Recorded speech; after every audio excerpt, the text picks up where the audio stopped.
Bismillahirrahmanirrahim. Assalamualaikum warahmatullahi wabarakatuh.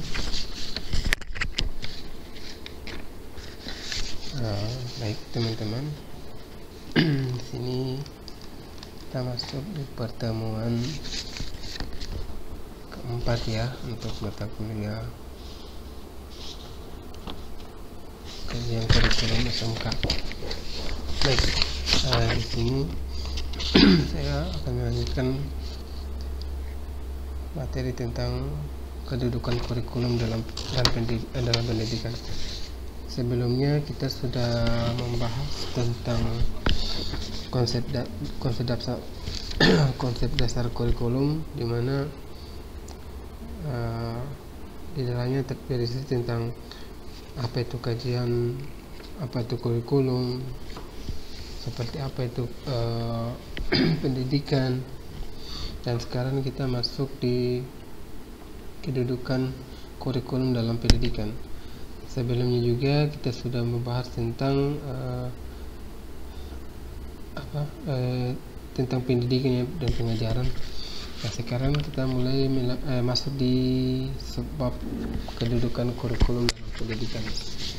Nah, jadi dalam pertemuan kali ini kita akan membahas tentang kedudukan kurikulum dalam pendidikan itu seperti apa. Karena kan kenapa di sini kita mencantumkan apa kita masukkan dalam subbab materi ini karena kedudukan kurikulum dalam pendidikan itu adalah fokus kita dalam mata kuliah ini. Karena fokus kita kan dalam pendidikan, dalam artian di sini pendidikan masuk dalam kategori sekolah seperti SMK ya, sehingga kita sehingga saya memasukkan kedudukan kurikulum dalam pendidikan. Oke.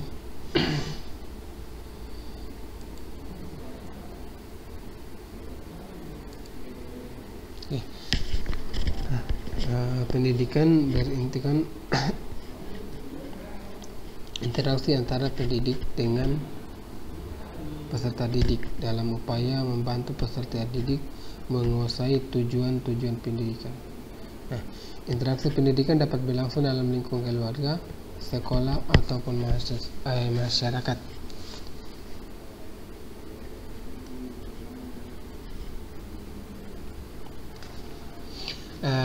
Di sini teman-teman bisa melihat saya memberi warna teks pada lingkungan keluarga, sekolah, masyarakat.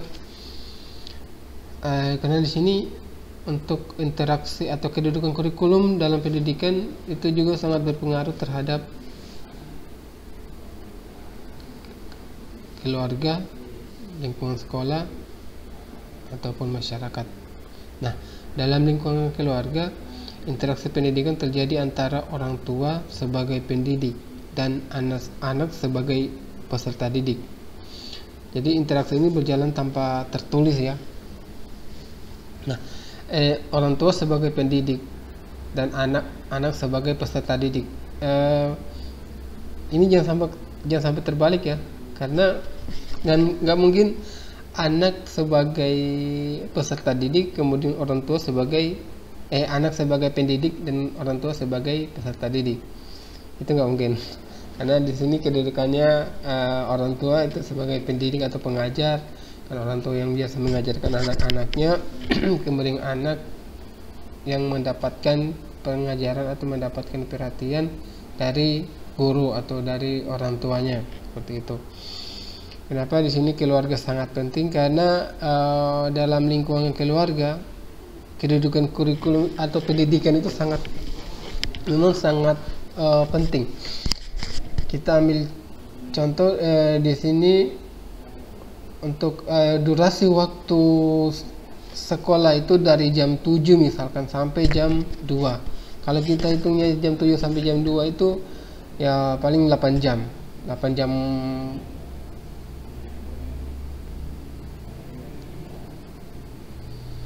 ya 8 jam di sekolah, waktu siswa atau peserta didik dengan guru-gurunya.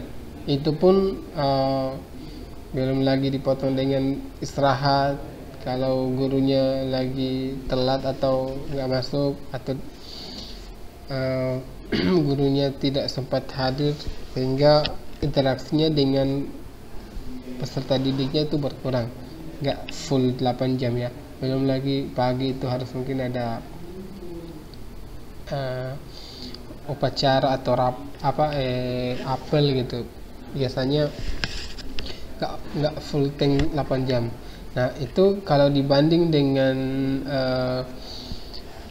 keluarga, dengan waktu dengan keluarga atau anak-anak, waktunya dengan orang tua itu sebenarnya lebih dari 8 jam itu, dan itu sangat besar pengaruhnya ketika bagaimana peran orang tua atau peran keluarga dalam mendidik anak-anaknya.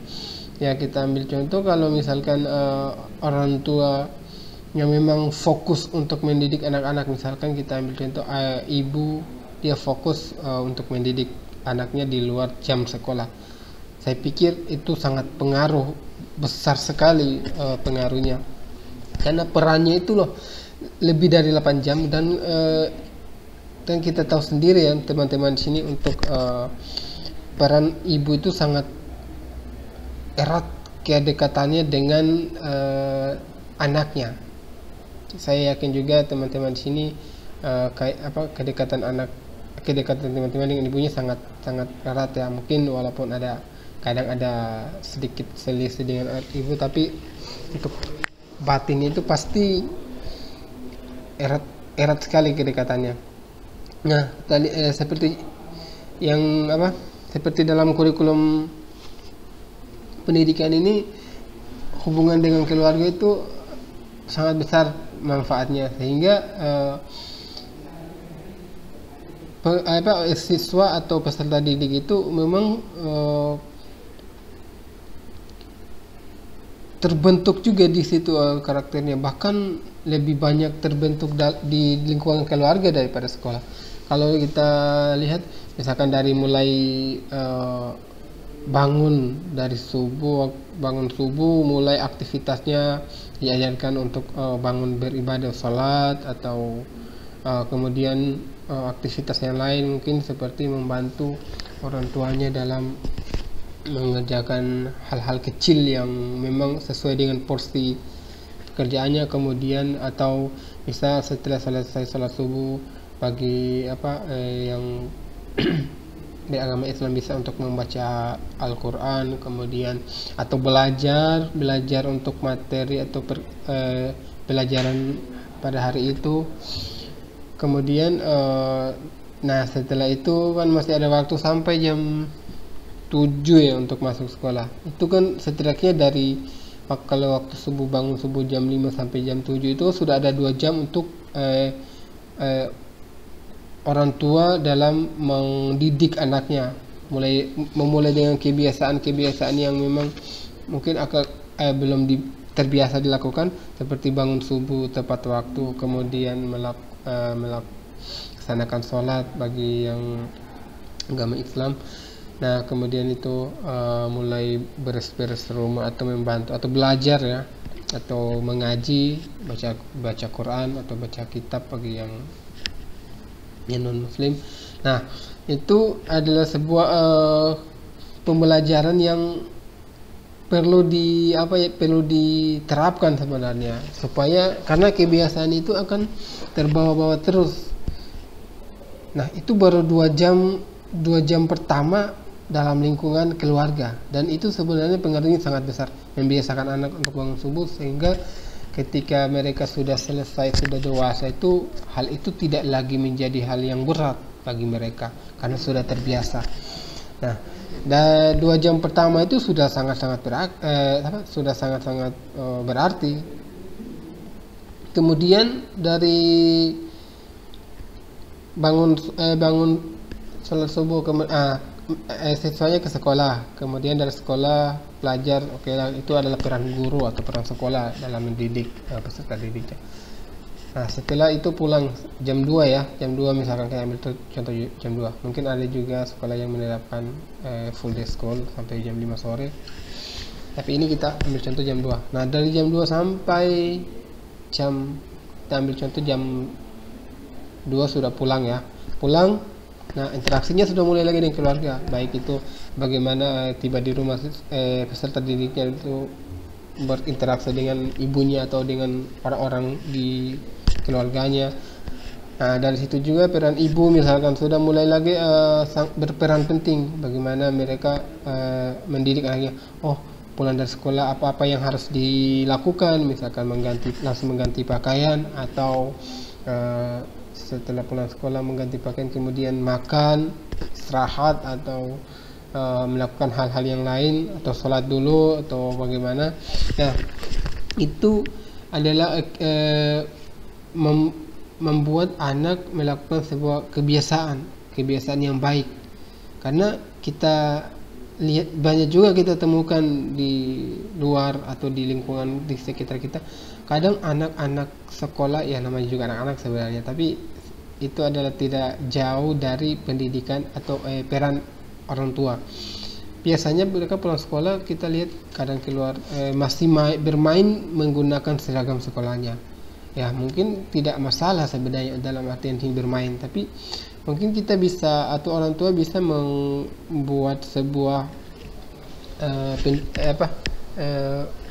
misalnya mendidik anaknya agar pulang dari sekolah itu langsung mengganti seragamnya dulu, mengganti pakaiannya, sehingga bermain di luar itu tidak menggunakan seragam sekolah, tidak membuat seragamnya kotor karena keesokan harinya masih digunakan.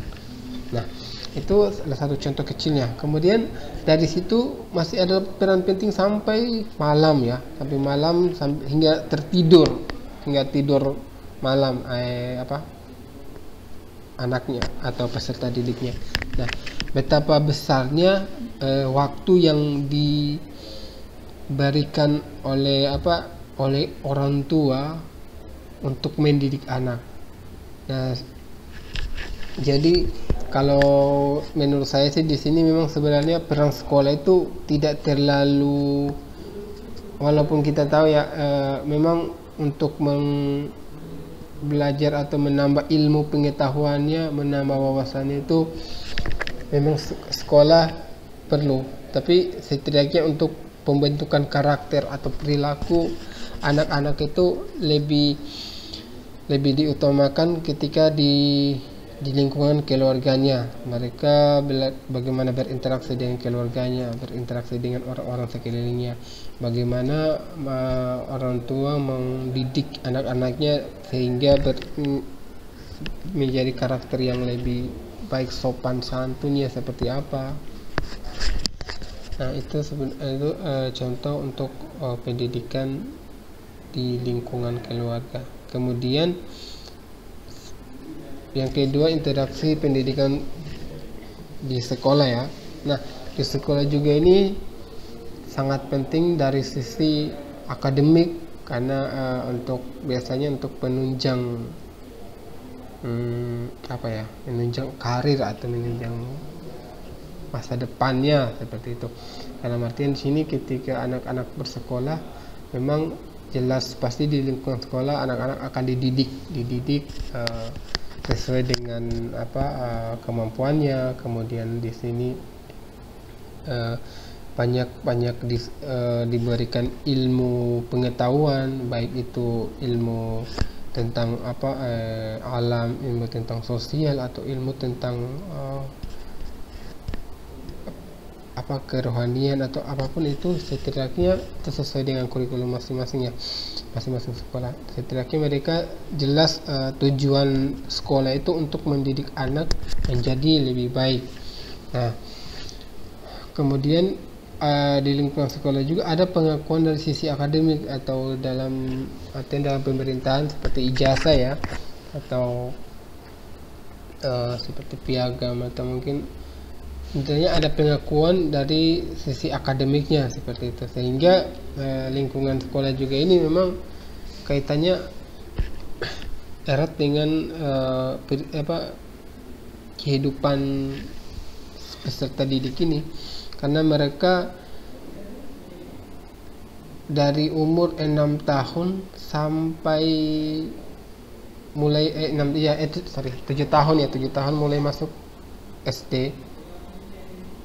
Dari situ mereka sudah mulai mengembang pendidikan. Bahkan kalau biasa juga ada yang dari TK sudah, atau ya PAUD, mereka sudah ada anak-anak juga yang mulai kuliah mulai belajar dari PAUD ya, sehingga pendidikannya mulai sudah mulai ada pendidikan sehingga sampai mereka lulus SMA ya, kalau khususnya di Indonesia ini.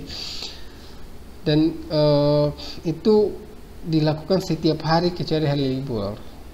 Jadi memang karakter anak itu akan terbentuk di lingkungan sekolah, baik bagaimana mereka berinteraksi dengan teman-teman sekolahnya, bagaimana berinteraksi dengan gurunya, dan bagaimana mereka berhubungan dengan orang-orang di dekatnya seperti teman-teman sekelasnya, bagaimana perilakunya. Jadi memang sangat-sangat berpengaruh ya. Kemudian di sini lingkungan masyarakat. Nah, lingkungan masyarakat juga di sini untuk sangat berpengaruh. Kenapa? Karena membantu dalam seperti ini.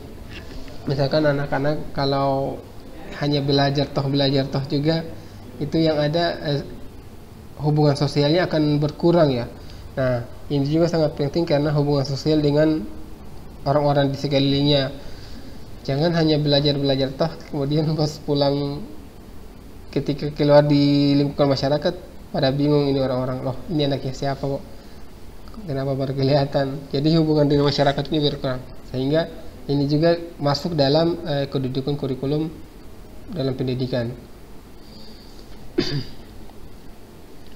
Nah, dalam lingkungan masyarakat itu terjadi berbagai bentuk interaksi pendidikan ya.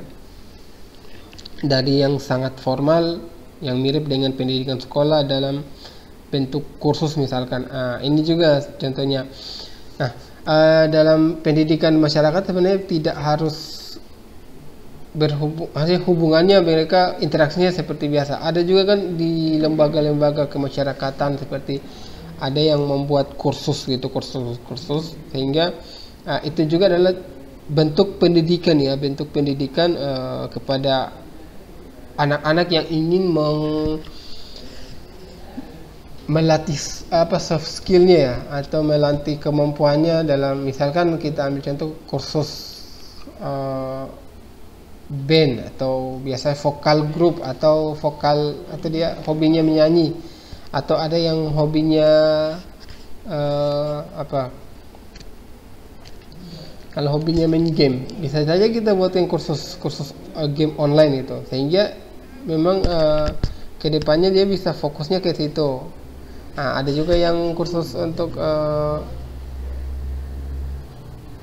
vokal, nah hobinya nyanyi, jadi bisa kita latih anak-anak sejak dini sehingga skillnya itu berkembang seperti itu. Dan kalau kita lihat di sekeliling kita, untuk kursus ini sebenarnya lebih detail ya, lebih fokus malahan dibanding di sekolah-sekolah umum seperti misalkan sekolah umum. Jadi mereka kalau sekolah umum ini dari pagi jam 7 sampai jam 2 pelajarannya beragam. Misalkan untuk jam pertama itu mereka belajar matematika, kemudian jam kedua belajarnya bahasa Indonesia, jam ketiga belajarnya IPA atau agama. Jadi anak-anak otaknya pusing juga. Kalau di lembaga kursus kan pendidikannya lebih detail. Dalam artian di sini fokusnya itu satu. Kalau anak-anak punya soft skillnya misalkan untuk menyanyi, jadi ya kursus itu yang diajarkan, difokuskan ke kursus menyanyi, vokal, olah suara ya. Nah, lebih detailnya, dan perkembangannya lebih cepat dibanding dengan sekolah-sekolah umum, walaupun memang di sini untuk pengakuan akademiknya lebih diakui di sekolah-sekolah yang resmi ya dari pemerintah dibanding dengan kursus-kursus yang memang hanya dibuat untuk lembaga-lembaga khusus.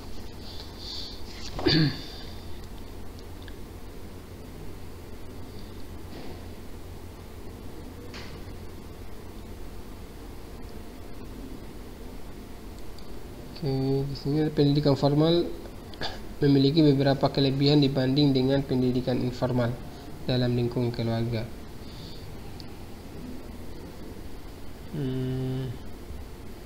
Nah, di sini untuk pendidikan formal dengan non formal ya ada beberapa perbedaannya. Yang pertama, pendidikan formal di sekolah memiliki isi pendidikan yang lebih luas, bukan hanya berkenan dengan pembinaan segi-segi moral, tetapi juga ilmu pengetahuan dan keterampilan.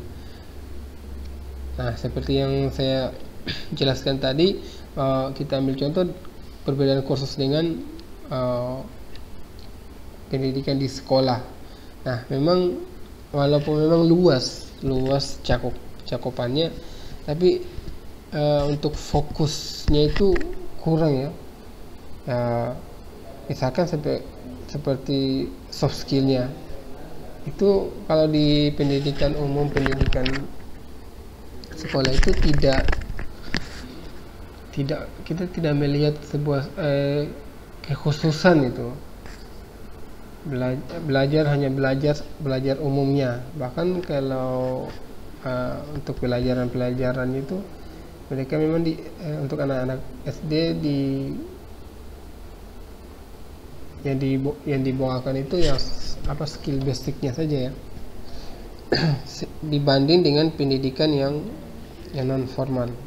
Kalau pendidikan formal ini memang lebih ke segi moral ya, dan ilmu pengetahuan, kemudian juga keterampilan. Tapi dalam hal ini tidak full atau detail seperti misalkan untuk pengetahuan apa sih tentang pelajarannya. Nah, ini lebih pengetahuan umum ya, seperti pelajaran agama kayak umum. Kemudian pelajaran IPS lebih ke mungkin ke sejarahnya atau ke hal-hal yang berbau dengan sosial. Kemudian untuk pengetahuan alamnya lebih ke bagian-bagian alam hewan atau tumbuh-tumbuhan seperti itu. Tidak detail seperti ini kursus-kursus itu ya yang non formal seperti itu. Nah, cuman kalau pendidikan formal ini memang merupakan ciri utama pendidikan sekolah. Jadi kita tahu sih dalam sekolah itu memang betul yang difokuskan itu dari segi moralnya, kemudian juga ilmu pengetahuannya dan juga keterampilannya. Jadi kenapa di sini saya katakan tadi ciri utama kurikulum formal itu, ciri utamanya adalah ini pendidikan sekolah ya, karena dengan kata lain kurikulum ini merupakan syarat mutlak lah bagi pendidikan sekolah. Nah, kalau kurikulum merupakan syarat mutlak, hal ini berarti kurikulum merupakan bagian dari yang tidak terpisahkan dari pendidikan atau pengajarannya. Teman-teman bisa bayangkan di sini bagaimana sih bentuk pelaksanaan suatu pendidikan atau pengajaran sekolah misalkan tidak memiliki kurikulum. Bisa kebayang kan kalau misalkan dalam sekolah itu tidak ada kurikulumnya. Kita ambil contoh misalkan sekolah SMK ya, SMK Muhammadiyah Salawati, tidak menerapkan kurikulum. Jadi sekolah datang apa yang dibahas? tidak jelas kurikulumnya. Jadi apakah anak sekolah itu hanya datang kemudian bermain, belajar, apa yang dipelajari kan tidak jelas juga. Sementara kurikulum itu include lah. Di situ sudah ada pengajarannya, ada pembelajarannya, kemudian interaksi dengan guru-gurunya, bagaimana administrasinya, kemudian bentuk-bentuk pembelajaran seperti apa, kelasnya, semua itu include ya. Jadi memang kebayang kalau sekolah itu nggak menerapkan kurikulum.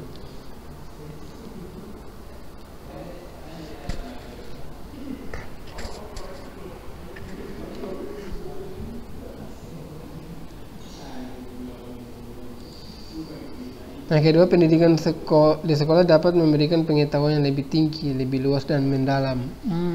Oke. Ini kalau untuk yang kedua, pendidikan sekolah dapat memberikan pengetahuan yang lebih tinggi, lebih luas. Ya, memang sekarang kalau saya melihat untuk kurikulum sekarang, siswa atau peserta didik itu sudah lebih aktif, istilahnya bahkan di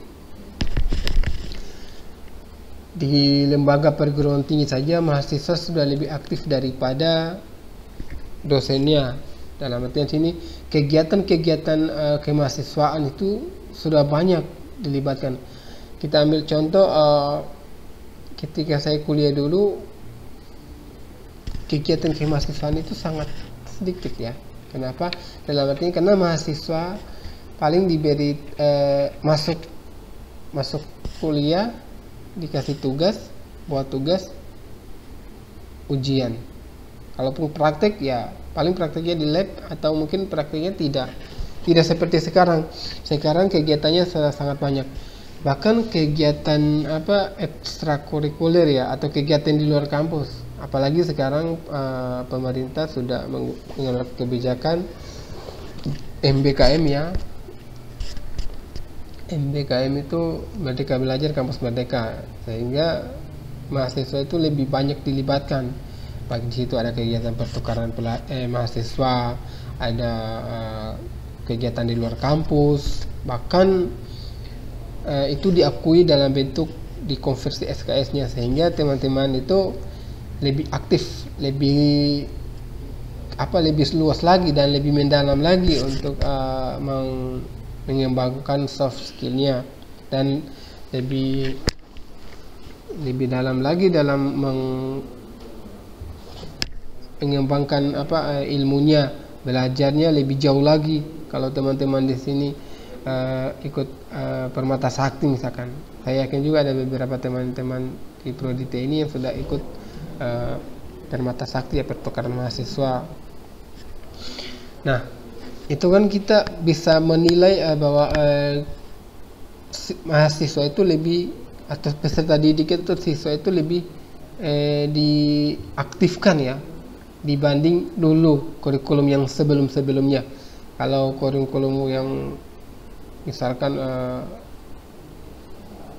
K13 ya, K13 sekarang udah yang KTSP, atau sebelumnya yang sebelum KTSP itu ya, kita lihat siswanya lebih aktif di kelas ya, dibanding mereka berkegiatan di luar kelas, seperti itu.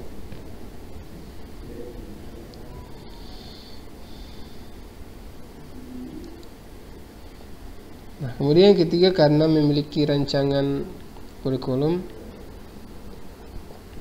pendidikan sekolah dilaksanakan berencana sistematis dan lebih disadari. Nah, di sini karena memiliki rancangan atau kurikulum, sehingga pendidikan di sekolah dilaksanakan berencana, sistematis dan lebih disadari. Nah, untuk yang ketiga ini memang jelas, karena kalau tidak ada kurikulum, bagaimana kita bisa merancang atau menulis atau pedoman atau apalah itu yang terkait dengan kurikulum untuk dilaksanakan seperti itu. Nah, di sini contohnya dalam sekolah ya, sekolah misalkan dalam sekolah SMK, di situ kan ada namanya administrasi. Nah, administrasi itu untuk pembentukan pembuatan medianya apa, atau model pembelajarannya seperti apa, kemudian metode yang digunakan seperti apa, rencana pembelajarannya itu bagaimana, kemudian pembagian kelasnya. Kan nggak mungkin dalam satu kelas itu masuknya 50 orang kan, itu kan nggak efektif ya untuk proses pembelajaran di kelas. Nah, itu adalah contoh yang ketiga. Kemudian sini masih masuk dalam kedudukan kurikulum dalam pendidikan, guru sebagai pendidik di sekolah.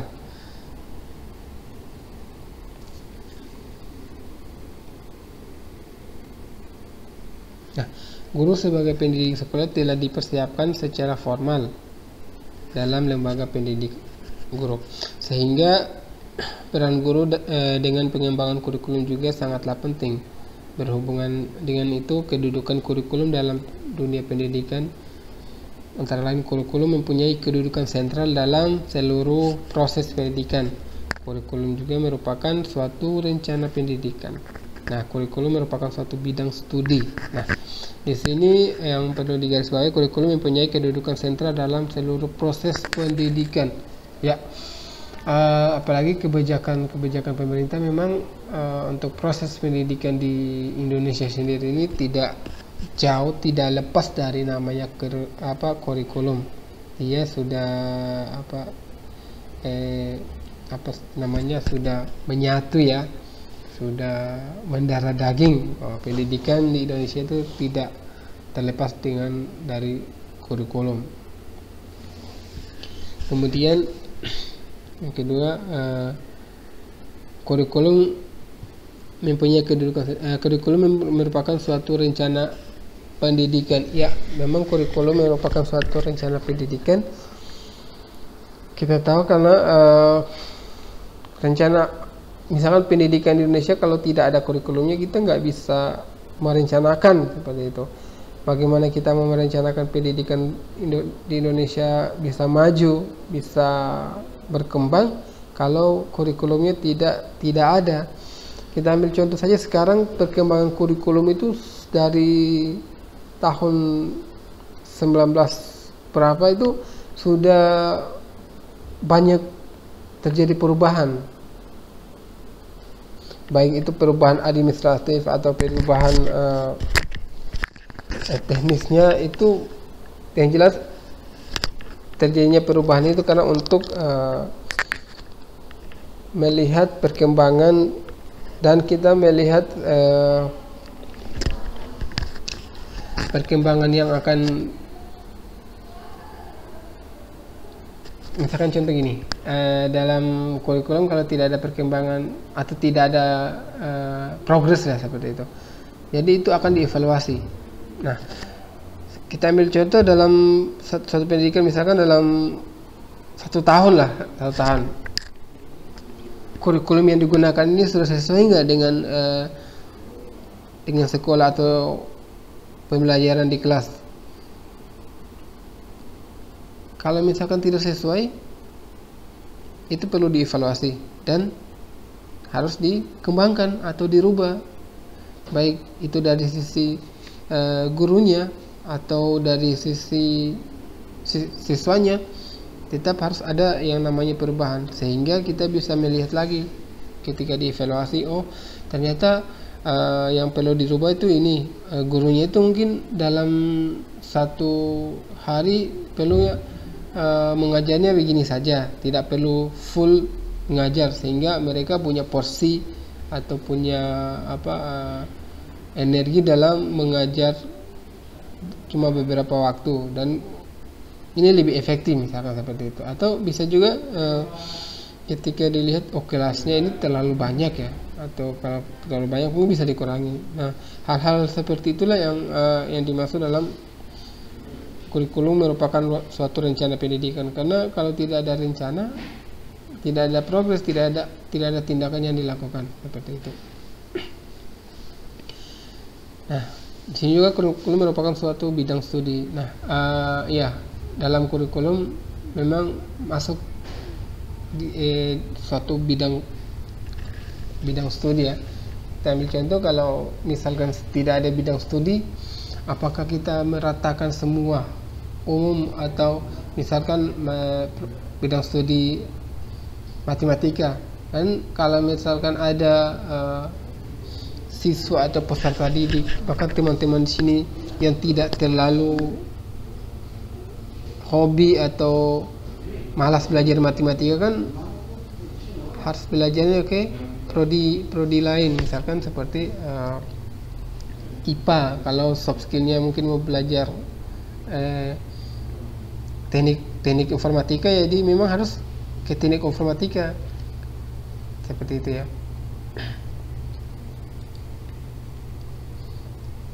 Nah, kedudukan kurikulum dilihat dari sistem pendidikan itu sendiri. Pendidikan sebagai sistem tentu memiliki berbagai komponen yang saling berhubungan dan saling bergantung. Komponen-komponen pendidikan itu antara lain tujuan pendidikan, di situ ada kurikulum pendidikan, peserta didik, lingkungan, sarana dan prasarana, manajemen, serta teknologi. Nah, dengan demikian kurikulum itu adalah syarat mutlak bagi sekolah. Di sini ada tujuan pendidikan. Tujuannya itu apa?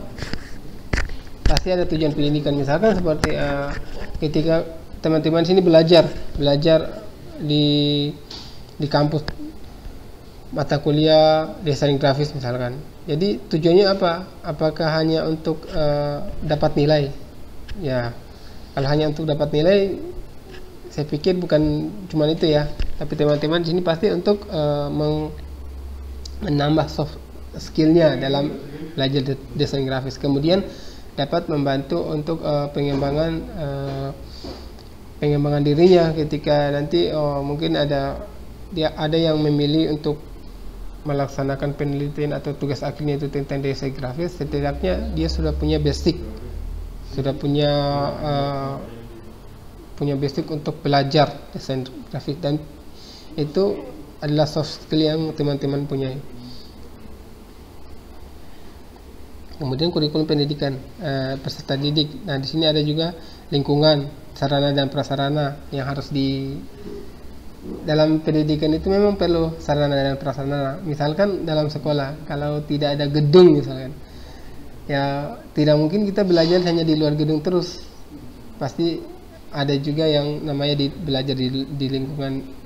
Untuk lingkungan di alam ada juga, tapi tidak semata-mata di alam terus.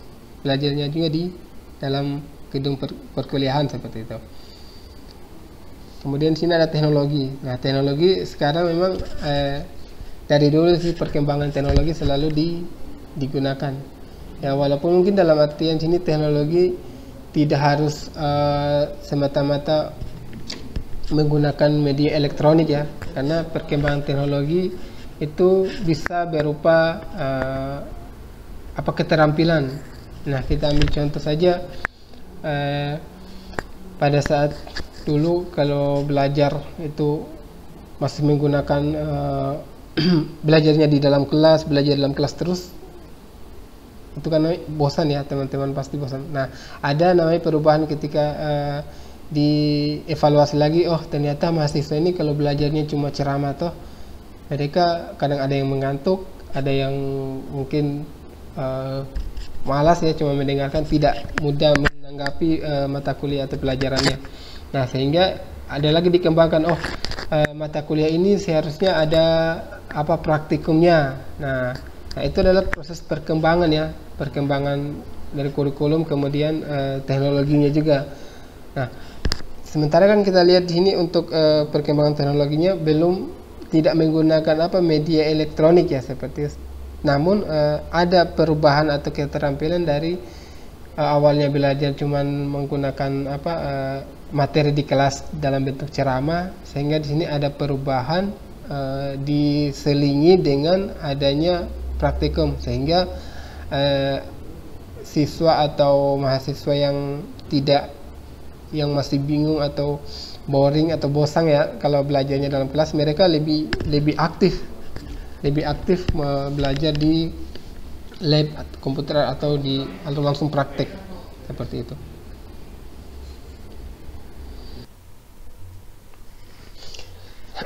Oke, ini berikutnya kita masuk di anatomi kurikulum. Oke.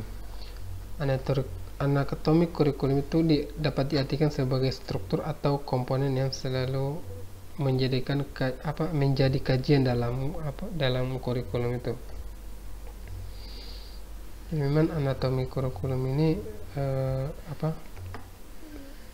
sebagai komponen dalam kajian kurikulum. Nah, anatomi kurikulum itu paling tidak ada 4 komponen. Nah, keempat komponen ini satu sama lain saling berkaitan dan berhubungan. Di mana komponen ini dari tujuan, materi, metode, dan evaluasi.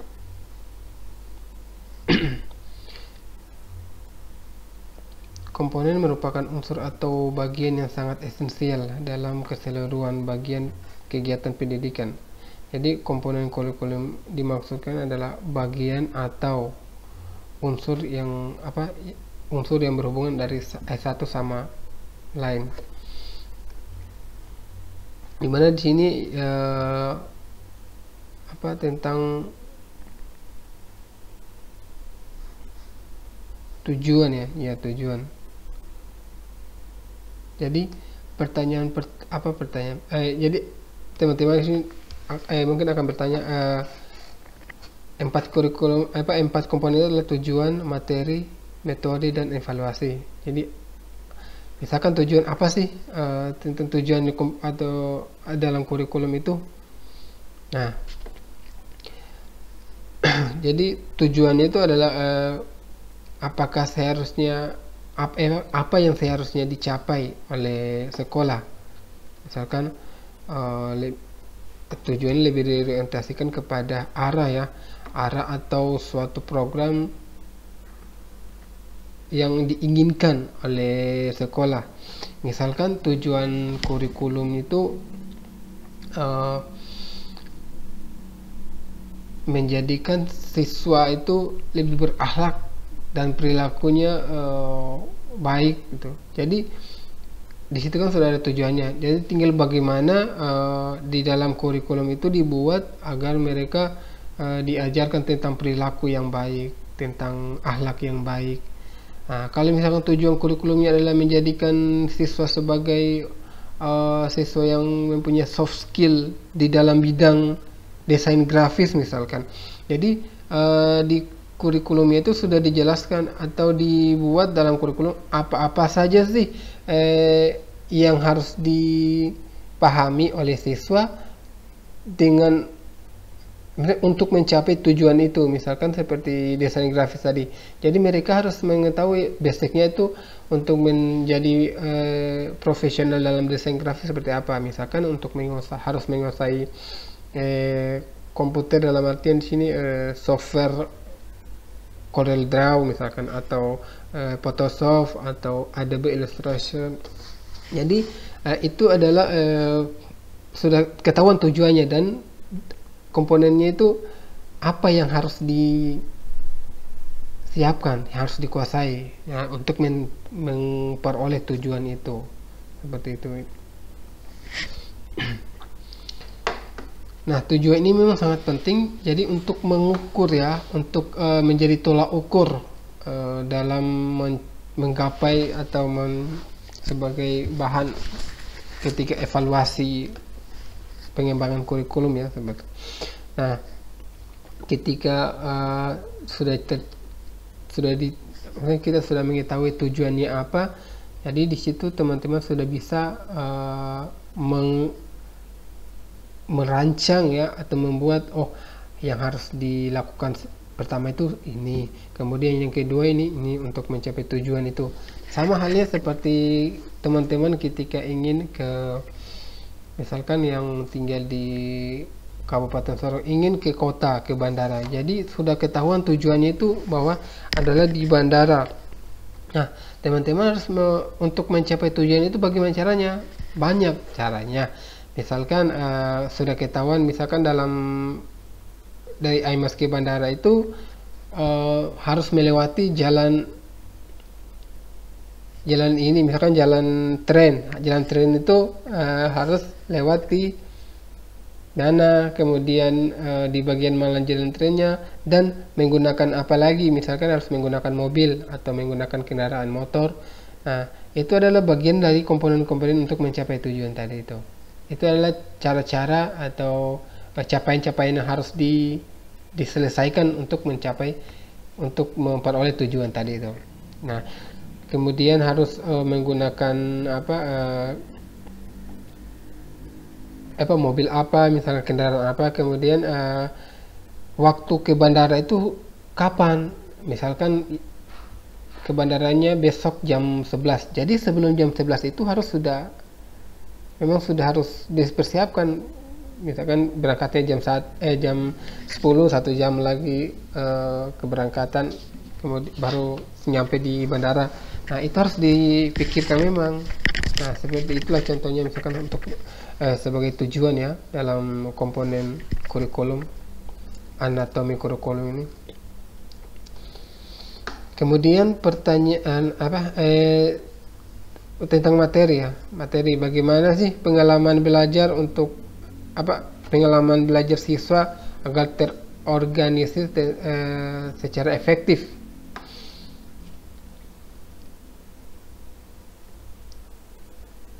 Nah, tentang materi ini, bagaimana agar materi yang disampaikan, materi yang dibawakan oleh guru itu atau pengajar itu dapat dipahami oleh siswa atau oleh peserta didiknya. Misalkan ketika teman-teman mengajar sudah menjadi guru nih, jadi guru SMK lah. Karena di sini kenapa saya kasih contoh SMK terus? Karena memang untuk kurikulum kajian SMK ya. Kemudian kalau misalkan materinya tentang jaringan komputer atau tentang multimedia, jadi kan harus ketahuan apa saja materi yang harus disiapkan, misalkan basicnya seperti apa. Mereka harus memang, kalau kita ambil contoh untuk desain grafis lagi ya, mereka harus misalkan di semester pertama nih, kelas 1, mereka harus memahami basic tentang Photoshop atau Corel Draw atau Adobe Illustrator. Nah, jadi mereka harus diajarkan tentang software tersebut. Misalkan basicnya tentang mereka harus diajarkan bagaimana sih tools di Photoshop itu, atau tools yang digunakan dalam Corel Draw itu, bagaimana juga penggunaannya, dan apa saja alternatif penggunaan Corel atau Photoshop atau AI itu tadi. Nah, itu adalah materi-materi yang harus dipahami oleh siswa untuk bisa mengasah atau bisa menunjang materi-materi penunjang ya, untuk bisa menguasai tentang software yang digunakan dalam pembelajaran desain grafis. Itu sangat penting, dan itu adalah dasar buat siswa atau peserta didik ketika belajar desain grafis. Dan sebelum mengajarkan siswa tentang materi yang akan dibawakan, misalkan seperti desain grafis itu, tentu saja guru atau pengajarnya itu harus lebih menguasai lagi materi tersebut. Tidak etis ya, tidak masuk dalam logika ketika guru menjelaskan materinya dan murid-muridnya yang lebih paham. Bagaimana mungkin murid lebih paham daripada guru, seperti itu. Jadi ketika teman-teman di sini sudah menjadi guru SMK atau dalam guru apapun itu ya, pada saat pembelajaran materinya itu harus dikuasai, harus dipahami, sehingga ketika mengajarkan materi tidak ada sesuatu yang miss ya, atau tidak ada yang salah dalam memberikan materi. Bukan dalam artian kesalahan pengucapan atau kesalahan penyampaian, tapi ketika materinya sudah ada di depan mata, tapi guru atau pengajarnya bingung mau kasih apa materinya tentang ini, apa sih yang diajarkan tentang ini, bingung. Seperti itu. Kemudian yang ketiga tentang metode. Tentang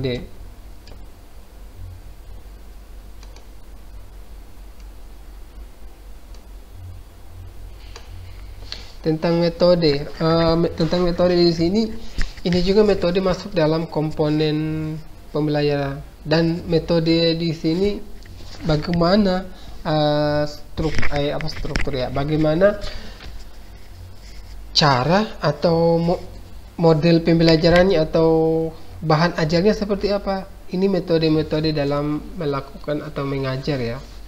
Banyak sebenarnya metode pembelajaran yang dilakukan.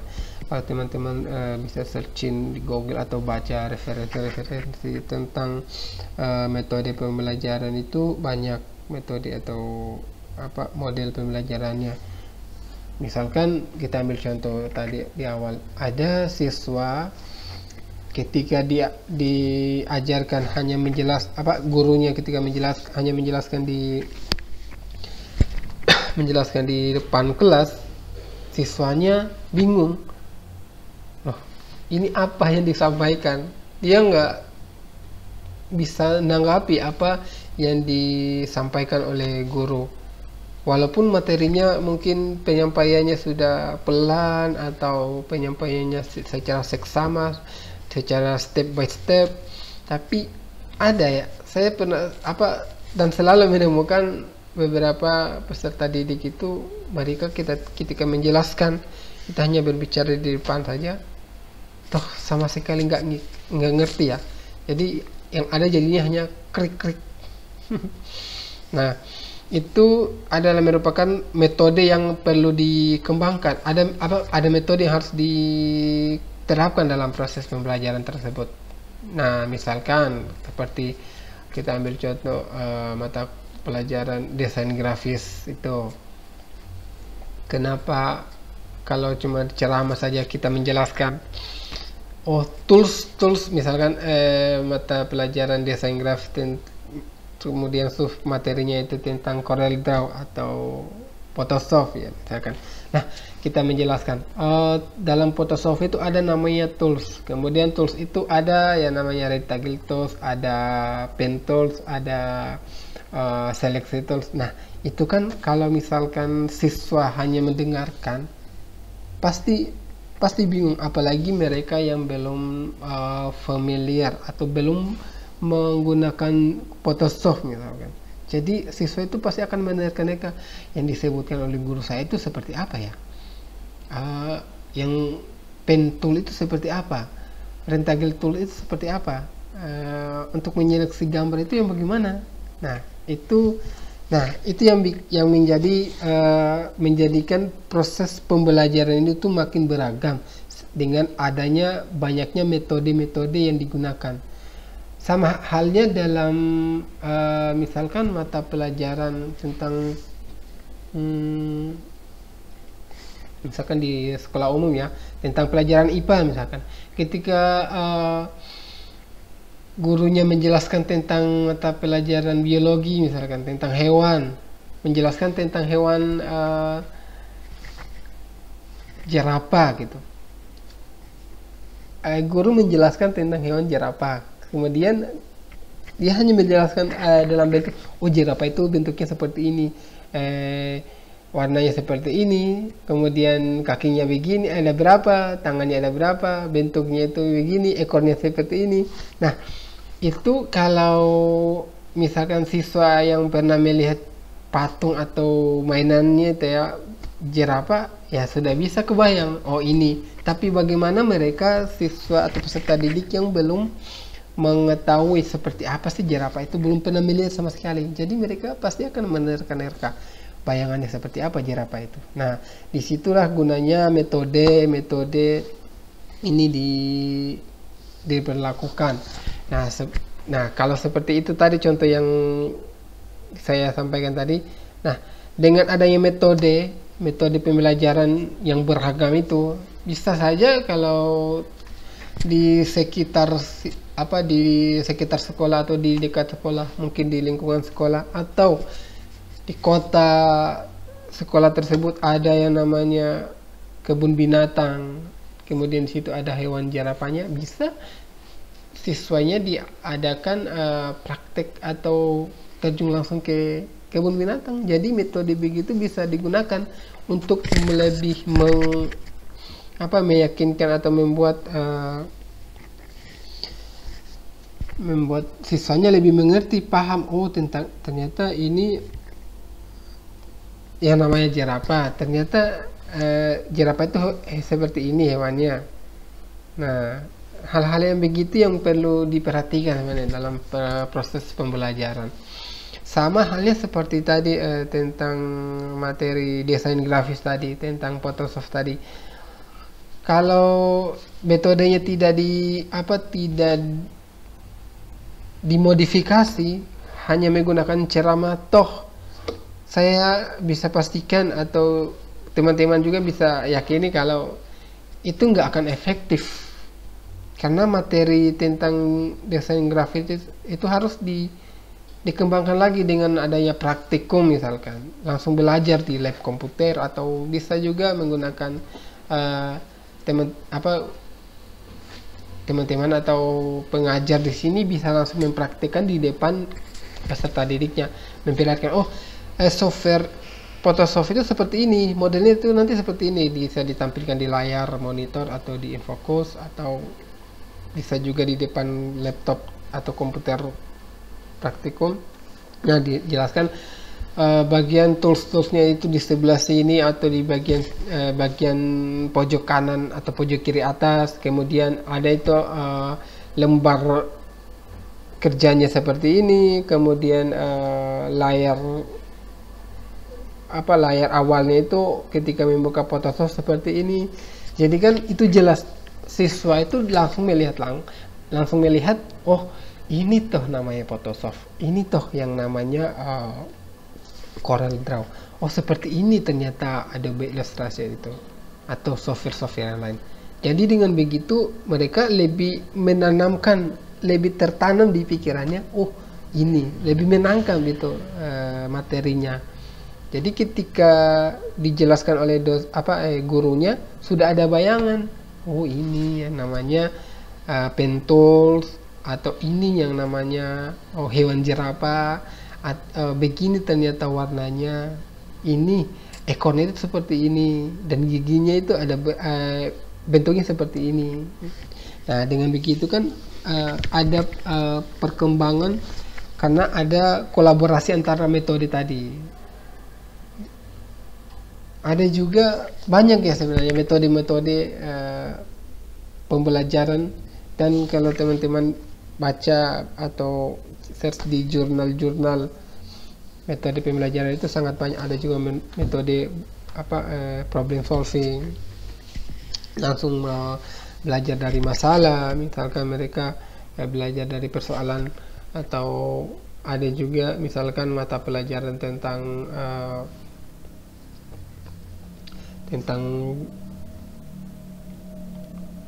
misalkan tentang lalu lintas, bisa juga langsung terjun ke kantor Polantas untuk melihat, oh ini rambu-rambu lalu lintasnya seperti ini, model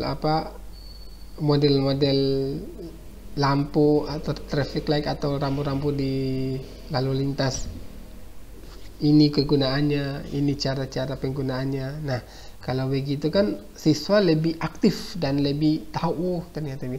Dan saya yakin juga ketika pembelajarannya lebih bervariasi seperti itu, siswa-siswanya juga pasti akan lebih semangat dalam belajar. Seperti misalkan ada pelajaran tentang ilmu pengetahuan alam, atau langsung mereka ingin melihat jenis-jenis tumbuhan, bisa langsung dibawa ke alam, dilihatkan langsung. Oh, bunga, misalkan bunga putri malu itu seperti ini, ketika disentuh dia langsung malu, mereka langsung mengalami, oh iya ini. Apalagi kalau yang diajar itu anak-anak yang masih mulai perkembangan ya, seperti anak SD itu. Mereka lebih aktif di luar sebenarnya daripada di dalam kelas. Karena ketika saya waktu SD saya dulu belajar di dalam kelas itu kayaknya nggak tenang. Ketika guru keluar sejenak saja, teman-teman semua sudah pada ribut, termasuk saya ya. Nah, semua sudah pada ribut karena ingin bermain. Nah, itu sebenarnya yang perlu diperhatikan memang. Dan saya lihat juga sekarang memang kurikulum sekarang sudah banyak melibatkan siswa lebih aktif ya. Bahkan ketika saya masih di Jogja, saya melihat banyak sekolah-sekolah, setiap tempat-tempat bahkan tempat-tempat sejarah, tempat-tempat yang para wisata malahan, itu banyak bis yang lewat itu dari SMK atau SMP atau SD berapa itu, untuk melakukan namanya studi banding atau belajar praktek di lapangan seperti itu. Jadi memang seperti itu yang efektif untuk pembelajaran. Ya, walaupun memang memakan waktu yang agak lama, kemudian tenaga yang lebih ekstra dibanding hanya berceramah di dalam kelas, tapi itu menanamkan atau membuat siswa atau peserta didiknya lebih cermat, lebih paham tentang materi yang dibawakan oleh guru-gurunya, seperti itu.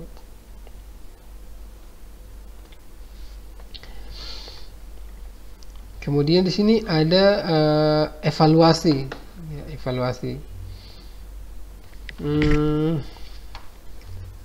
Oh iya, sebelum kita lanjut, saya tentang metode ini kayaknya menarik sekali buat teman-teman ya. Coba saya buatkan tugas dulu ya. Ini sepertinya menarik untuk Oke, saya tulis tugasnya buat teman-teman semua, baik kelas A atau kelas B. Coba buat mencari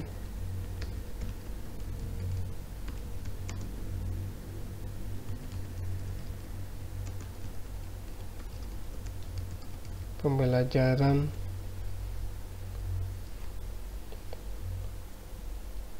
mencari metode pembelajaran ya,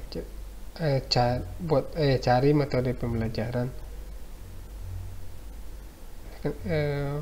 Terserah, SMK boleh, SD atau SMP, SMA atau SMK lah.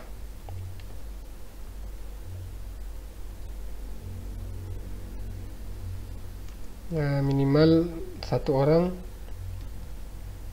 satu mahasiswa, kemudian jelaskan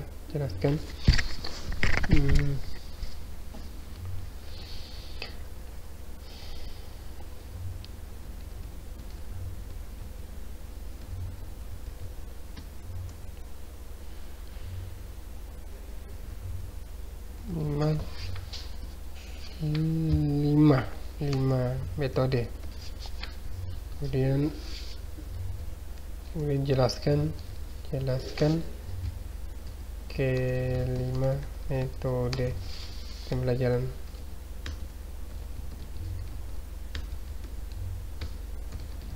tersebut beserta contohnya. Iya, seperti itu ya.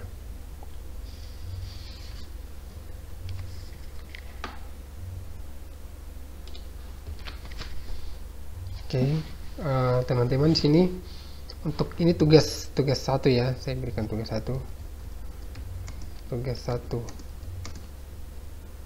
Cari metode pembelajaran SD atau SMP. Ini enggak semua. Ini boleh SD, boleh SMP, boleh enggak. SMP, SD atau SMP atau SMA atau SMK. Minimal 5 metode. Jadi kemudian jelaskan 5 metode tersebut beserta contohnya. Misalkan pembelajaran problem solving. Jadi ceritakan dulu bagaimana masalahnya, kemudian jadi tahapannya itu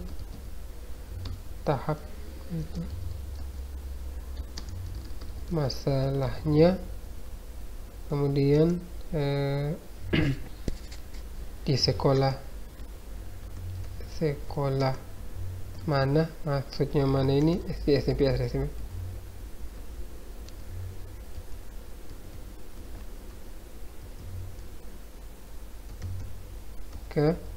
Kemudian solusinya ya. Jadi ada ini nah ini masing-masing satu. Misalkan satu, teman-teman buat masalahnya apa, kemudian di sekolah mana, misalkan masalahnya itu minatnya, kurangnya minat belajar. Nah itu kan masalah itu. Kemudian misalkan kurangnya minat belajar di sekolah apa gitu.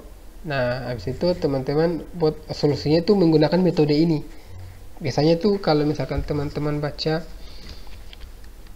jurnal ya, nah di situ ada masalahnya, kemudian di sekolah mana, dan solusinya. Solusinya adalah metodenya, metode pembelajaran itu tadi, metode pembelajaran tadi.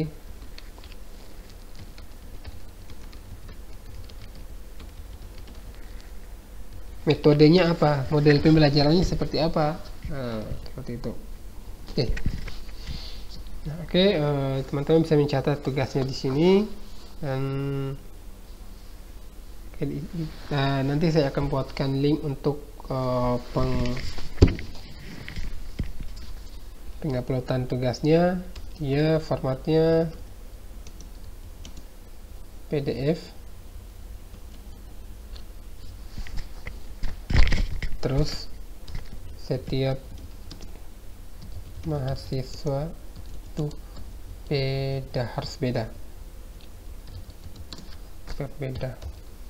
Oke, itu ya catatan. Oke, saya pikir itu tugasnya ini. Baik, saya lanjutkan lagi ya. Itu dicatat tugasnya. Kemudian yang keempat, evaluasi. Nah, evaluasi ini adalah bagaimana kita bisa menentukan ketercapaian tujuan, atau maksudnya terkait dengan alat ukur apa yang digunakan untuk mengetahui sih keberhasilan kegiatan atau keberhasilan dalam pelaksanaan pembelajaran itu. Nah, evaluasi ini biasanya memang selalu berada di akhir semester gitu. Atau bisa juga sebenarnya evaluasi yang dilakukan pertengahan, tapi nanti jatuhnya kalau dilakukan di pertengahan, ketika sudah mulai menerapkan metode ini yang akan kita lakukan, berjalan belum bertengah sudah harus ada evaluasi dalam pertengahan ini bisa dilakukan, tapi dalam hal untuk misalkan memperbaiki kesalahan-kesalahan kecil gitu, sehingga tidak menimbulkan kesalahan-kesalahan besar. Misalkan kita ambil contoh, ketika metode pembelajarannya kita menggunakan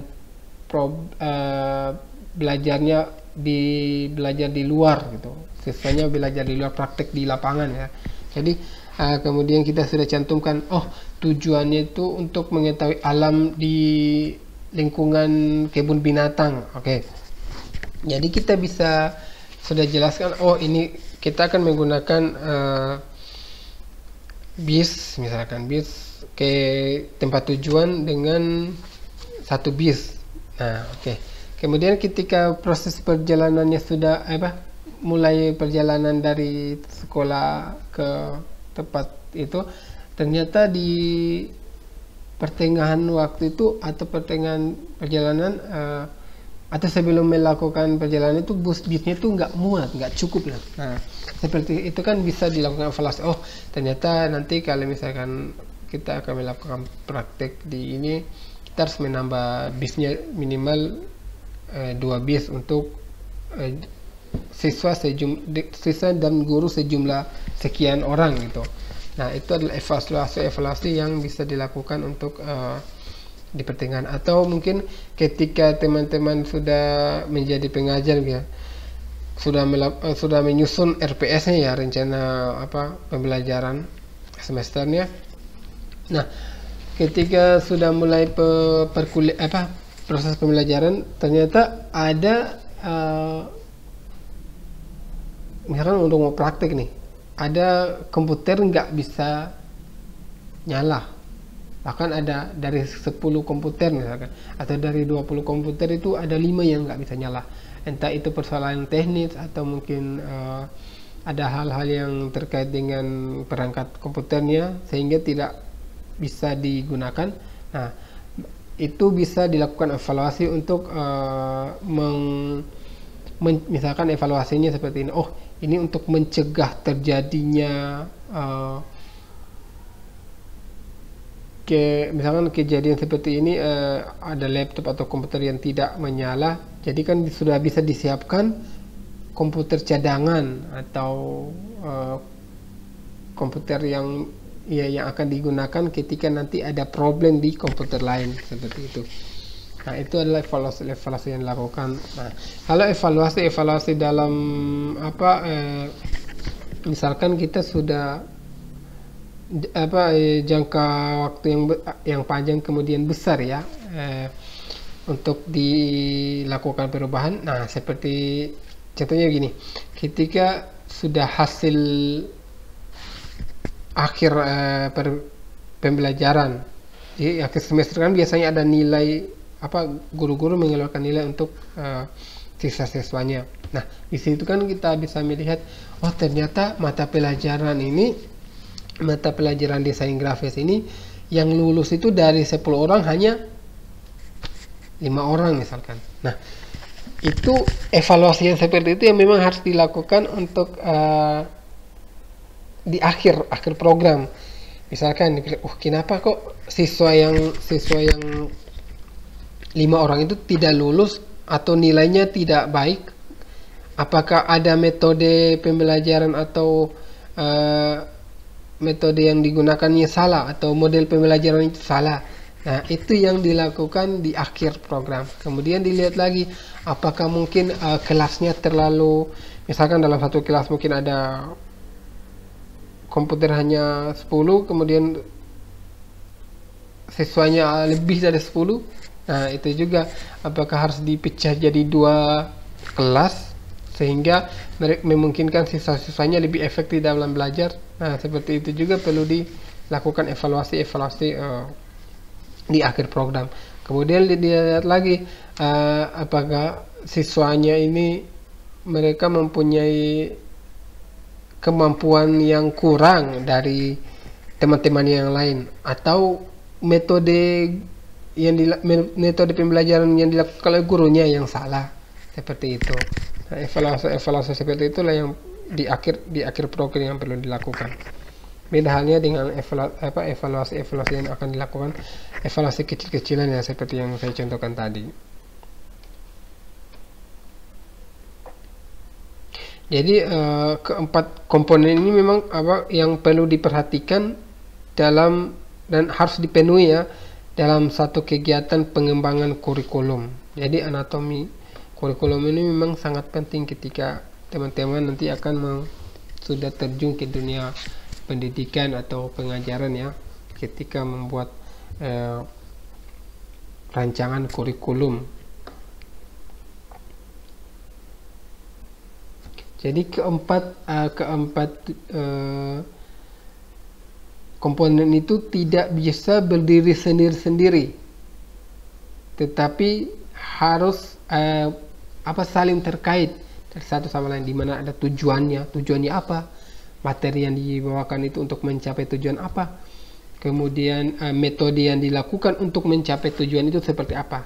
dan di akhir kegiatan, di akhir program, di akhir pembelajaran, di akhir semester kita sudah bisa mengevaluasi apakah sesuai dengan tujuan-tujuan yang kita inginkan. Seperti itu. Memang keempat komponen ini tidak bisa dipisahkan dan selalu berkaitan dalam anatomi kurikulum. Ya jelas, kalau tidak ada tujuan, bagaimana kita membuat materi? Materinya apa saja? Kok kita membuat materi ini supaya siswanya memahami apa gitu? Apakah hanya memahami saja? Tidak fokus ke dia harus memahami ini supaya dia lebih mendalami ini gitu. Misalkan dia tujuannya itu untuk menguasai Photoshop. Apakah materinya itu apa? Materinya apa? Apakah kita mengajarkan Corel Draw supaya mereka menguasai Photoshop? Kan itu nggak nyambung ya, seperti itu. Nah, kemudian metodenya itu apa? Metode yang dilakukan seperti apa supaya mereka lebih fokus belajar, kemudian cara belajarnya seperti apa sehingga mereka mencapai tujuan yang diinginkan. Seperti itu ya, hal-hal yang begitu yang perlu diperhatikan dalam pengembangan kurikulum. Jadi teman-teman ketika nanti sudah terjun di dunia pendidikan, di dunia sebagai guru, nah yang itu yang perlu diperhatikan.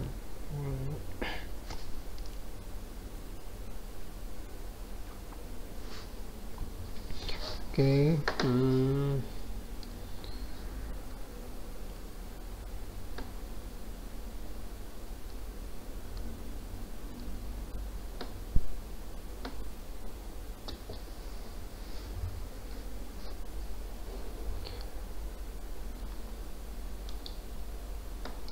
Ini unsur atau bagian yang ada pada kurikulum adalah rumusan tujuan, susunan materi atau bahan ajar, pendekatan model atau strategi apa yang digunakan, dan evaluasi baik terhadap hasil maupun proses. Ya, ini sama saja tadi dengan penjelasan. Ini adalah komponennya. Misalkan seperti tujuan, rumusan tujuannya seperti bagaimana. Misalkan kita rumuskan tujuannya untuk menghasilkan siswa yang yang mempunyai soft skill dalam bidang desain grafis. Jadi susunan materi atau bahan ajarnya ya kita harus mengajarkan tentang materi-materi yang terkait dengan desain grafis. Kemudian pendekatan atau model, strategi yang digunakan. Nah, ini adalah metodenya ya. Misalkan pendekatan apa sih yang kita gunakan? Apakah menggunakan ceramah atau ceramah dengan tanya jawab, atau ceramah tanya jawab dan praktik langsung, seperti itu. Kemudian model atau strategi yang digunakan. Mungkin strateginya bisa digunakan kita hari ini ceramah, kemudian besok praktik, atau hari ini ceramah dengan tanya jawab, besok praktik, atau bisa juga digabungkan. Strateginya 10 menit ceramah, selebihnya praktek. Dalam praktek itu kalau nggak tahu bisa tanya ada sesi tanya jawab, seperti itu. Nah, di sini ada evaluasi baik terhadap hasil maupun proses. Evaluasi baik di sini kita melihat dari hasil atau dari capaian yang kita buat ini, ini yang sudah berhasil kita berhasil kita lakukan. Tujuannya kita adalah untuk menghasilkan siswa yang berkompeten dalam bidang desain grafis, dan dari 10 siswa ternyata ada 8 siswa yang berhasil menguasai materi-materi tentang desain grafis. Nah, itu kan praktik baik ya kan. Nah, keduanya itu apa persalahannya? Nah, itu adalah bahan evaluasi buat teman-teman atau guru-guru nanti ketika sudah menjadi guru. Ini ternyata yang dua ini ternyata mereka siswanya memang ketika proses pembelajaran atau proses belajar itu siswanya malas, jarang hadir, atau tidak pernah mengikuti materi dengan baik, atau ada juga kasusnya mungkin siswa yang dua ini mereka memang basicnya bukan di desain grafis, mereka tidak terlalu paham dalam mendesain atau jiwa seninya mungkin kurang ya seperti itu, sehingga ternyata mereka itu lebih baiknya dimasukkan di misalkan lebih fokus dalam menghitung atau merancang, bisa dimasukkan dalam kelas pemrograman misalkan seperti itu, bukan desain grafis ya. Nah seperti itu, sehingga mereka tidak salah pengambilan jurusan, tidak sia-sia dalam belajar gitu. Nah itu adalah evaluasi yang dilakukannya seperti itu.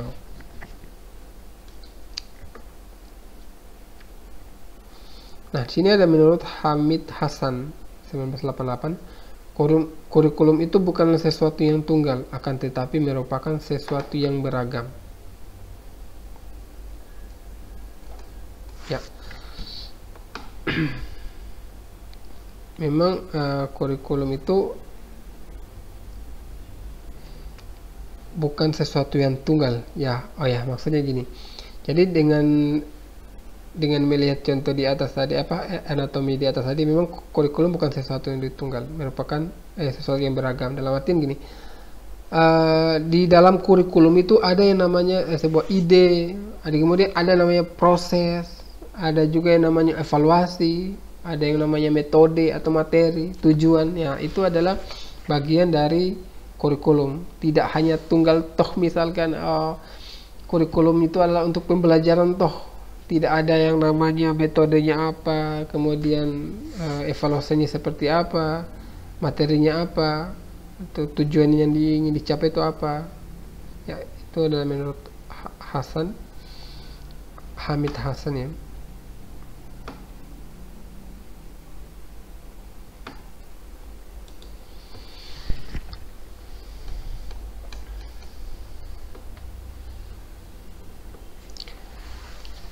Menurut Kaber 1988 juga menggambarkan interrelasi komponen-komponen kurikulum tersebut dalam suatu siklus. Menurut Kaber di sini ada keempat komponen tadi, ada interrelasi atau hubungan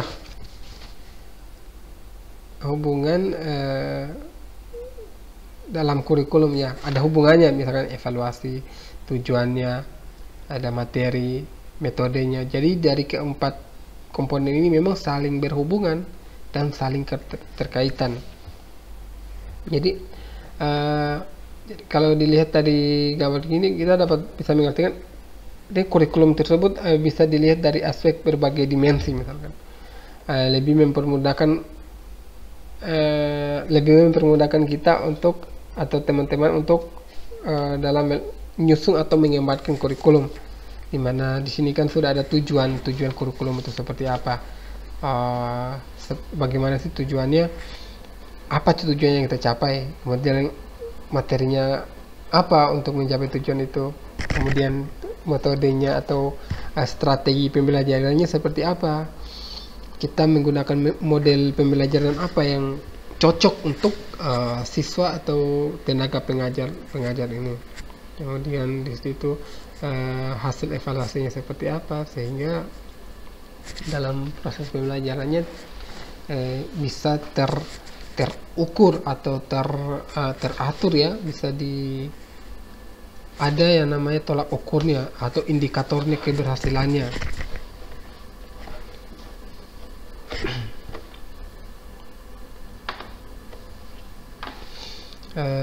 Oke, saya pikir untuk perkuliahan kali ini kita sampai di situ ya, karena di bulan puasa ini proses perkuliahan diturunkan dari satu SKS dari 50 menit menjadi 45 menit satu SKS.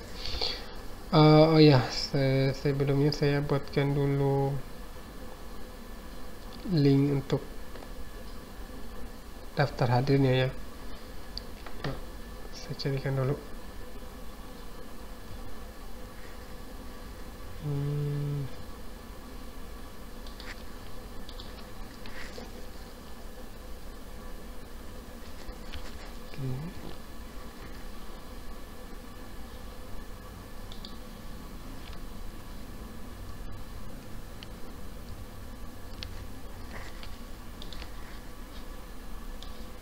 Oke, buat teman-teman yang ingin mengisi daftar hadir untuk pertemuan keempat ini bisa mengunjungi halaman ini. Saya sudah buat daftar hadirnya, tinggal diisi. Ini pertemuan keempat ya, jangan sampai salah ngisi pertemuan, supaya ketika saya merekapnya tidak salah dan tidak ada lagi yang protes, Pak saya kok tidak hadir ya pertemuan ini, ternyata dari kesalahan mahasiswa sendiri. Oke, ini linknya, silahkan dicatat kemudian diisi.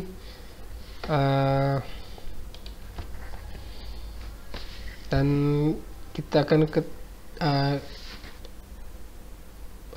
untuk praktik yang nanti setelah materinya selesai semua, baru kita langsung praktik, dan saya akan buatkan kelompok, entah mungkin dalam satu kelompok itu 2 orang atau 3 orang, supaya bisa saling berdiskusi dalam menjalankan tugasnya. Kemudian tinggal disesuaikan juga sekolah-sekolah yang mana yang ingin dikunjungi, dan untuk format laporannya seperti apa saya akan coba buat formatnya sehingga teman-teman bisa menyesuaikan untuk pembuatan format laporannya. Oke, saya pikir seperti itu. Sampai jumpa di pertemuan berikutnya. Dan saya harap teman-teman bisa tetap mempelajari dan memahami materi ini, dan jangan lupa untuk selalu mengupdate pengetahuan. Teman-teman bisa mencari atau memperoleh referensi di tempat lain sehingga bisa mengembangkan ilmu tentang kajian kurikulum ini. Tidak harus dari apa yang saya jelaskan, tapi saya berharap teman-teman juga bisa mencari referensi lain sehingga ilmunya lebih berkembang lagi. Dan itu juga demi kebaikan teman-teman, agar ilmu kemampuan dan soft skillnya itu lebih diasah lagi dan lebih berkompeten lagi ya. Oke, saya pikir di situ untuk pertemuan kali ini, dan sampai ketemu di pertemuan kelima atau pertemuan berikutnya. Dan jangan lupa, kalau ingin bertanya silakan boleh bertanya di di komentar, atau bisa juga teman-teman kalau malu bertanya di kolom komentar, bisa langsung bertanya melalui WhatsApp saya. Bertanya, Pak saya di menit ini tentang materi ini saya masih bingung penjelasan Bapak, mungkin lebih bisa jelaskan lebih diulangi atau memberikan contoh lain dalam penjelasannya Bapak, seperti itu ya. Oke. Baiklah, pertemuan kali ini saya tutup. Assalamualaikum warahmatullahi wabarakatuh, dan selamat sore ya.